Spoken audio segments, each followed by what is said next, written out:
Maraming salamat, Chairman. Secretary, Boss, Recto, magkano yung budget natin for 2026? Roughly 6.7 trillion. Ano po yung projected revenue po natin? Roughly 5 trillion. That's why you said we are expecting a deficit of 1.6 trillion pesos for More or less. next Cash year. deficit. Cash, yes. gas. Yes. And that will mean 133 billion per month, 4.4 billion per day Yes. na uutangin natin, That is correct. or 185 million pesos per hour. That is correct. Nakakatakot, di ba? Totoo po yun. Pero sabi mo kanina, wag tayong mag-alala kasi alam nyo, nasa ano pa naman ito eh. Correct. Manageable, sabi mo kanina. For as long as we grow faster than the debt, if the economy grows faster than the debt, then we outgrow the debt and we pay down the debt. That is the problem. Ang masama, if the debt is growing faster than the economy. Yun nga eh. Yes, sir. At ano na yung outstanding debt natin sa ngayon? Roughly 17 trillion. 17 trillion, what is the debt to GDP ratio? 61% because the economy is roughly 28 trillion. But that's one benchmark. There's another benchmark, yung general government debt. Doon naman, mga 57% lang tayo. At katulad ng nabanggit ko kanina sa presentation ko, meron naman tayong upgrade sa ating mga rating agencies dahil nakikita nila na the economy is still growing faster than the rate of our debt. Kasi Ang mahalaga, we reduce the deficit over time. yung aking mga kaibigan na mga pessimists, sabi nila, alam mo, yung comfortable na ratio is 60%.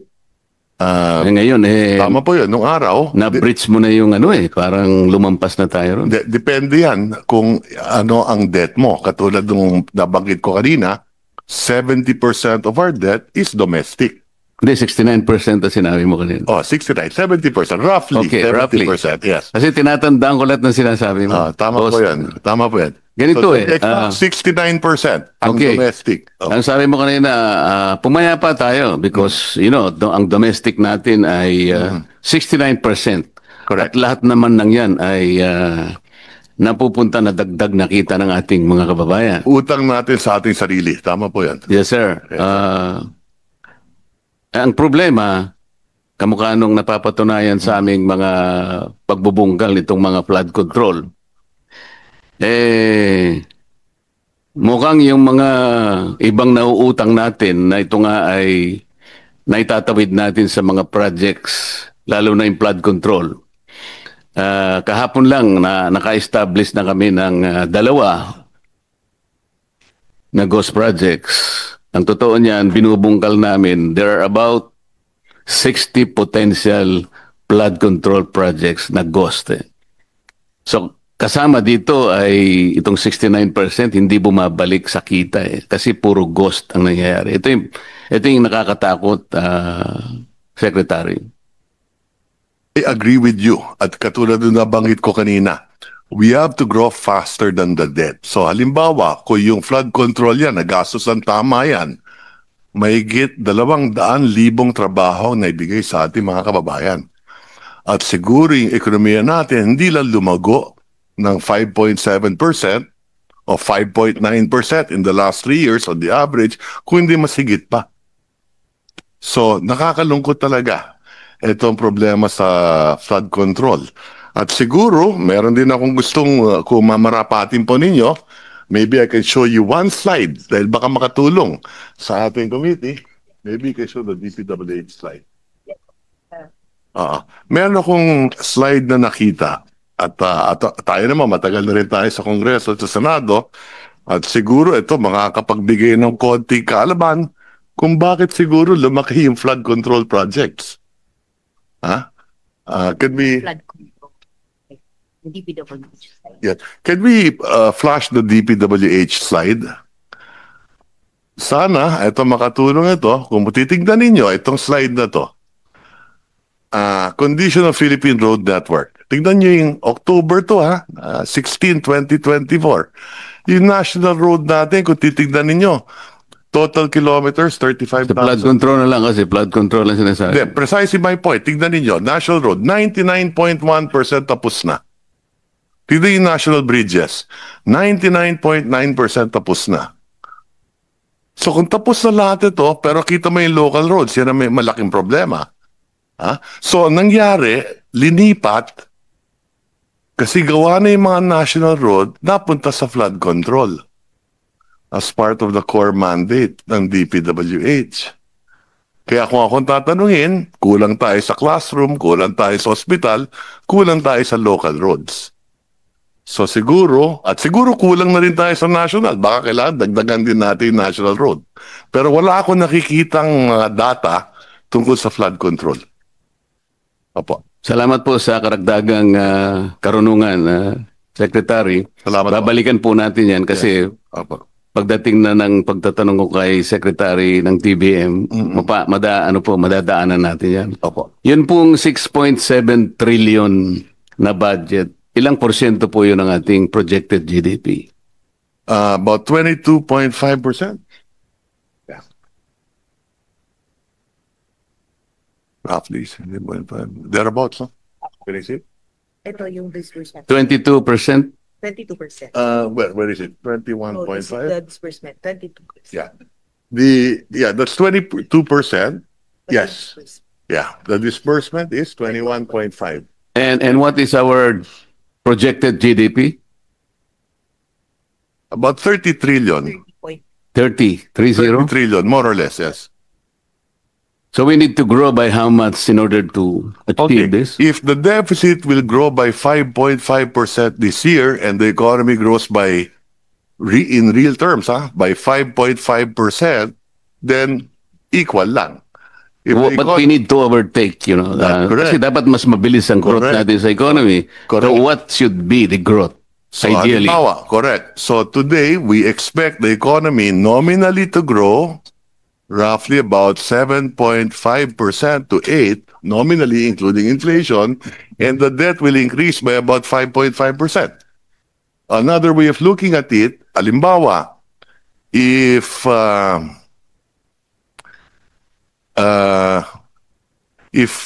interest rates are at 6%, pag umutang ka, and inflation is at 3%, your real cost of money is 3%. Yes. If the economy grows by 6, panalo ka ng 3. Kaya nga, yung 7.3 Yes. must be achieved na growth natin sa economy. Anything higher than the rate of debt, At the very least, Positive. 7.5. anything higher than the rate of debt, the increase in the rate of debt is positive. But ideally, we need to grow at 7.5 para lang. Ideally, if we could grow faster than that, even better. No, kasama ng nominal yun, Oo, nominal yun. Apa. Yung collection effort natin sa tax, Secretary, Yes. Apo. comparable ba yun dun sa collection effort ng mga Asian countries? A very good Kasi question. baka That's correct. yun ang dapat nating tingnan. That's correct. Very Diba? good question. Yes, we do have a slide on that. The average revenue to GDP ratio in ASEAN is 16.5%. So tayo, nandun tayo sa 16.5%. So Correct lahat tayo. yung benchmark namin sa DOF. Tinitingnan natin yung mga international best practices at dito sa ASEAN, yung benchmark dyan, yung revenue to GDP, roughly 16.5, nandun tayo. Ang ASEAN average is 16.4. So tayo last year 16.5, so 0.1 mas maganda yung atin. Kasi Secretary, Mr. Chair, nung binabalikan ko yung ating nakaraang kasaysayan, 1965 for example, 1 year old pa lang ako nun. wala ka pa siguro noon. 1 year old, 1 year old. Si Chairman, wala pa eh. Per capita GDP, we're number 2 in Asia. That's correct. Pagkatapos tinitingnan ko yung... Sunod sa Japan. Ha? Sunod sa Japan. Sunod tayo sa Japan. Tama. Pagkatapos talagang may iyak ka, malulungkot ka, bakit paunti-unti tayong bumababa? hanggang sa ma-overtake na tayo ng Brunei, na-overtake na tayo ng Singapore. Dahan-dahan, ngunit consistently na-overtake tayo per capita GDP. Nakakaiyak talaga, na-overtake na tayo ng Malaysia, na-overtake tayo ng Thailand, and then Indonesia. Tama po yun. Nakakalungkot talaga. And officially, last month, we were overtaken by Vietnam. Tama po? Size of the economy, I think mas malaki pa rin ang Pilipinas ng konti. Yes, but But trajectorily, I am think talking that- about per capita GDP. Yeah, that's possibly. Officially, Yeah, that's correct, yes. na-overtake na po tayo. Huwag na po sana tayong papayag na ma-overtake pa tayo ng Myanmar, Opo. Cambodia, o kaya Timor-Leste. Baka maiyak na po tayong lahat, Secretary. And that's why we gotta get our act together, both the executive and Congress. Yun nga po eh. Yes. Secretary, magsasegue ako ng konti. Opo. Meron po kasi akong panukalang batas. Dahil nire-review ko po yung mga ayudang nangyari sa panahon natin ngayon. Meron po tayong 5 klaseng ayuda eh. Yung isa po, conditional, ito po yung 4Ps. Yung iba po, walang guidelines, walang condition. Meron tayong MAIP, meron tayong AIX, meron tayong TUPAD, meron pang AKAP yata, ma'am. AKAP. Pagka po sinuma natin itong 5 ayuda na binibigay sa ating mga kababayang nasa panig ng Maralita, Secretary, Opo. correct me if I'm wrong kung nagkamali ako ng pag-compute, pero parang 194 billion pesos lahat eh. Tama po yan. Karamihan yan sa DSWD. Yes, sir. Pag sinama Ngayon po, mo pa yung MAIP, TUPAD, sa yung DOLE, MAIP sa health yan, yung TUPAD, the DOLE, Yes. yung AIX, DSWD, and so on and so forth. Correct. 194 billion pesos. Ngunit wala pong record kung ilan po yung nabibigyan. Kasi naghanap po ako, nagtatanong-tanong, talagang hindi ko po ma-ascertain. Kung talagang yung 5 ayuda na yon ay napunta dun sa talagang dapat kapuntahan. Yeah. Ang iniisip ko po kasi, yung pinakamahirap nating segment sa population, numbering about 5.5 million households, or about 25 million to 27 million poor Filipinos. Sa estimate ko po, itong 5 na ito, na kung ito'y naibigay talaga sa talagang targeted na sector, baka naging maligaya naman siguro. Pero dahil nga walang datos, kung talagang naibigay o hindi, nagpasya po ako na gumawa ng isang medyo may pagka-radical, pero baka practical, baka sumang-ayon naman po kayo. Ang akin pong naisip, nakita ko po kasi yung napakataas po na presyo ng kuryente sa ating bansa. Naisip ko, Mr. Secretary, na imbes na ayuda na lang ibigay natin, na wala namang datos kung na ito'y naibibigay sa about 25 to 27 million Filipinos, hindi ba maganda ka kung sabihin ko na lahat ng kumukonsumo ng elektrisidad, let's say 200 to 234 kilowatt hours. Ilibre na po natin yun. Kasi po, pag kinuwenta ninyo yun, that will only be 120 billion pesos. Makakatipid pa po tayo ng about 74 billion. Ito sigurado pong nasa kanila, direkta na nating may bibigay. Kesa naman sa kolektahin po natin, pagkatapos ipamimigay bilang ayuda, wala namang guidelines. Libre. Hindi po ba practical yun? Yeah. Ang pagkaalam ko, meron pong data ang DSWD kung ilan yung natutulungan ng 4Ps. Yung 4Ps po, walang masyadong problema doon. Correct. Sapagkat conditional po yun. Correct. At So, yan po merong guidelines. Correct. So, Pero pagka yung MAIP na po, yung AIX, yung TUPAD, lalo na po yung AKAP, talaga pong wala na yun. yung pagkaalam ko, may data yan, ang 4Ps, no? Ang pagkaalam ko, kung talagang titignan nila na mabuti, meron din data ang DSWD sa AIX. No, meron pong data sa papel, pero pag nagtanong po kayo on the ground, sapagkat lalong-lalo na po nung panahon ng eleksyon na po ako'y nagtatanong, talagang sinusuyod ko. Kung minsan po ang audience is about 40,000 to 50,000 people, talaga pong tatanungin ko, sino po ang nakatanggap? Wala pong sumasagot eh. So kailangan pong ma-check. Kaya ko nasabi na mas mabuti pa yata, mas practical, na ibigay na lang natin na parang subsidy sa kanila. Siguradong mapupunta sa kanila, walang corruption, wala pang magpapasikat na politiko na akala mo galing sa kanila. Ang alam ko rin, doon sa Lifeline subsidy, meron tayong pagka below 100 kilowatt hours ang gamit mo. Hindi po, 20 kilowatt hours lang ang nasa Lifeline po. Ulitin ko Hindi lang. po 120. Yeah, ulitin ko lang. Pagka 71 to 100 kilowatt hours, may diskwento ng 20%. Pag 0 to 20 kilowatt hours, 100% libre. Pagka 21 to 50, 50%. Pagka 51 to 70 kilowatt hours, 35%. Kabisado ko po yung secretary, laderize po yan. Katapos-tapusan po ang Lifeline, Yes. 20 kilowatt hours. That's Parang ang isang bahay nagsindi ng ilaw isang araw, yung 29 days, hindi na siya Pero gagamit. ang pagkaalam ko dito, hindi napapatupad to. Hindi nga po. Kaya nga, ang gusto ko lang pong sagutin ninyo, mas practical po ba yung iniisip ko na imbes na po ayuda na wala naman po talagang malinaw kung talagang ito'y kinapupuntahan talaga ng targeted sector, doon na lang natin ibase kasi po, Kaya ako binanggit ito, ako sang-ayon ako na dapat patuparin natin to at kung kinakailangan, i-adjust natin na mas mataas. ayun, akala ko kasi kontra ka kanina, Hindi, Secretary. sang-ayon nga ako eh. At dadagdagan mo pa pala. Ayan. At kasi rine-review na rin namin to ngayon. Dahil Salamat po. na hindi napapatupad. Salamat po. Opo. Ngayon, kay Secretary Pangandaman, I miss you yesterday.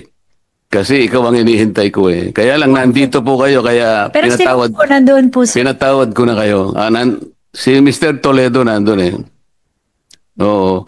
Pero kagaya po ng tinatanong mga kasama ko, tama lahat yun eh.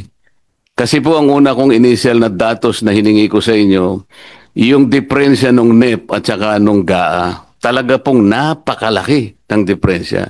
Ang itatanong ko na lang sa inyo, ba't basta kayo pumapayag ba? Kasi nung ibigay po ninyo yung mga NEP ceilings po, for example, DPWH na lang, may target po kayo eh. Kasi katulad po nitong 6.7 trillion, hindi naman po ito mare-record ng ganitong-ganito nang hindi pinag-usapan. May interagency po kayo eh. Sa mga tuwid, may mga parameters po dito. Maaring ito pong 6.7 trillion na to talagang nakaakma doon sa mga directions na gusto natin gawin. Halimbawa, dito sa 6.7 trillion na to, sabi ni Secretary Balisagan, we will be able to liberate at least 800,000 poor people this year. Kunwari, ganun po ano.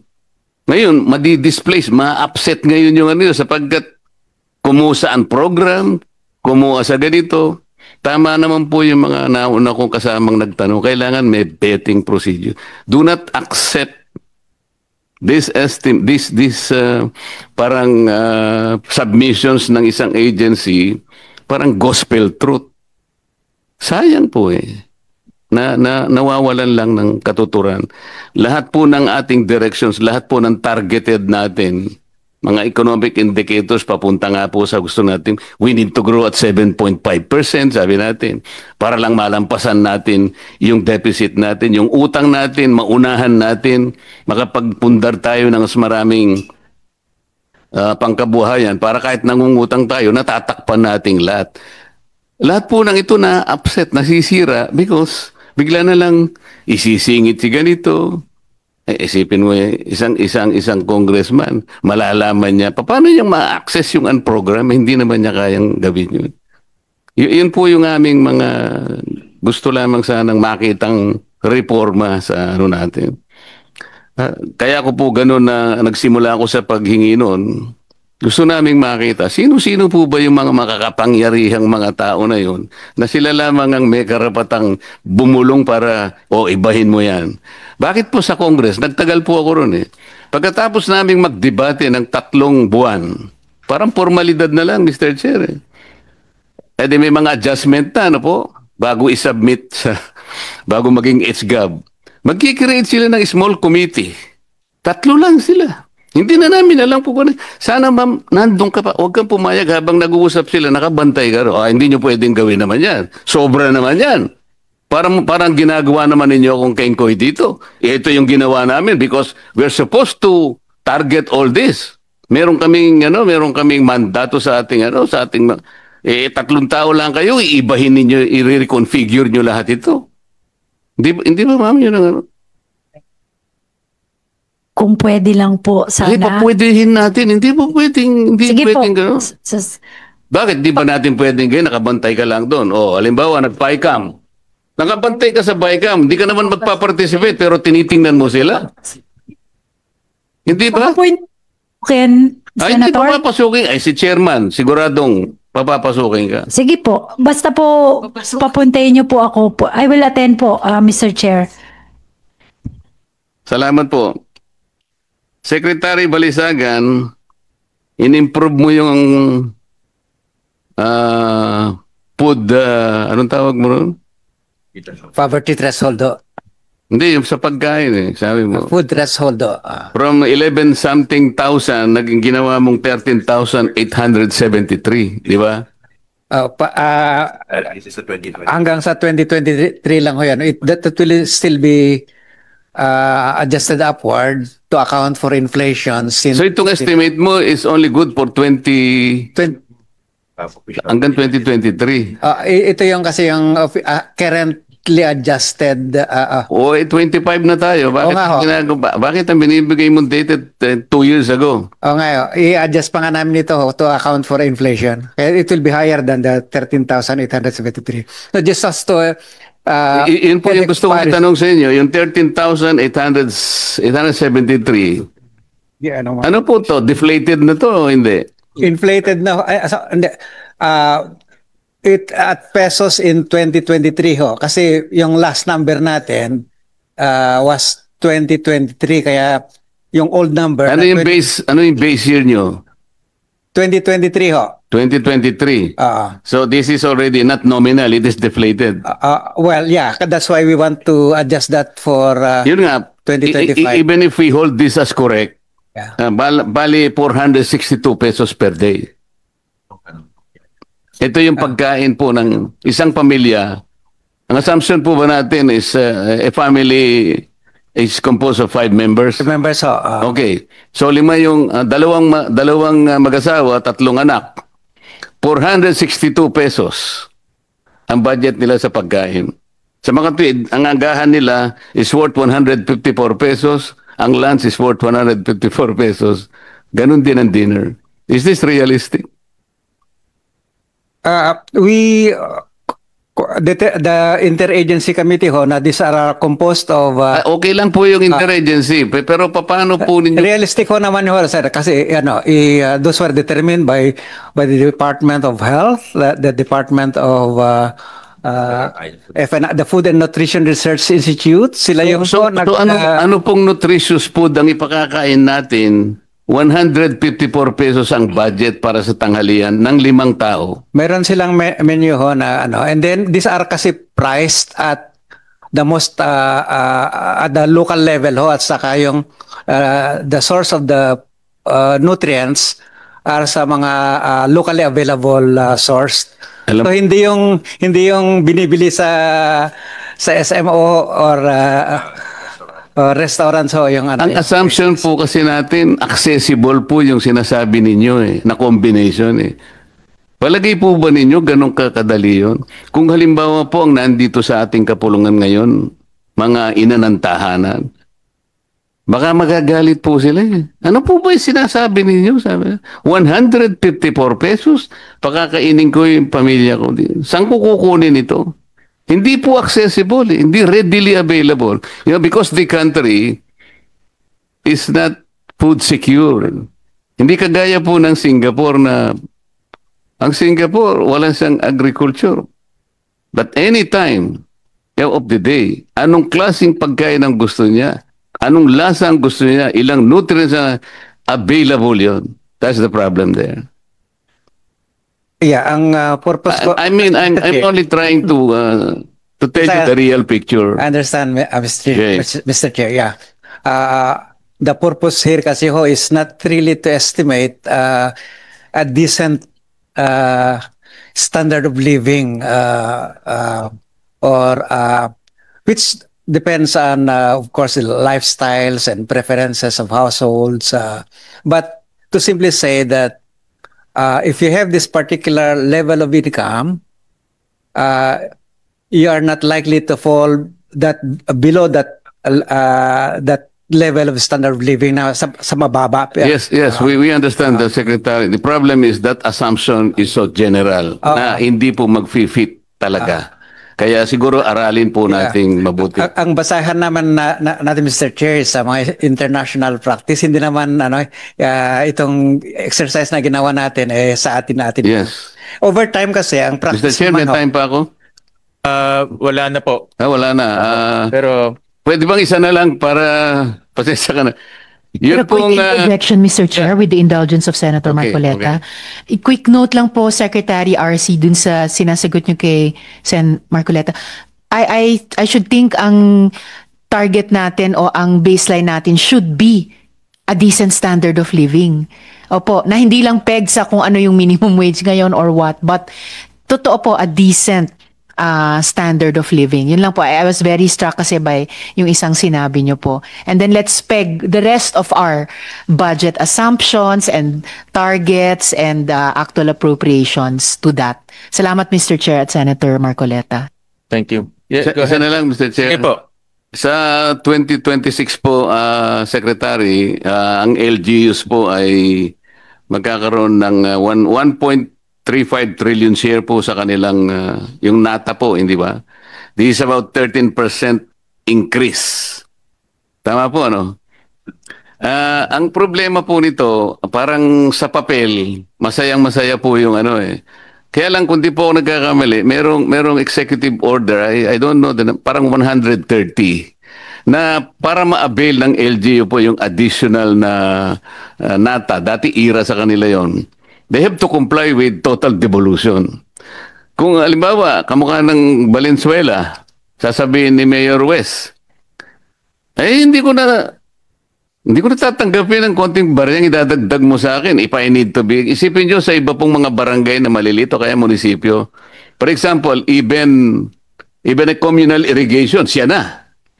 O ikaw na kanya mag-finance ng ospital mo, total, meron ka naman. Tatanggihan po nila yon kasi mas lalo po silang mahihirapan kung madidibold. Sana merong transition. Capacitate them first. Let's say 2 or 3 years or even 5 years. Ngayon, pag okay ka na, boss devolve ka na. Ikaw na dito. Baka po mangyari, di ba, Madam DBM? Thank you. Tama po, Mr. Chair, meron pong transition plan na base po yun sa pag-aaral ng NEDA po ni Secretary RC Balisacan.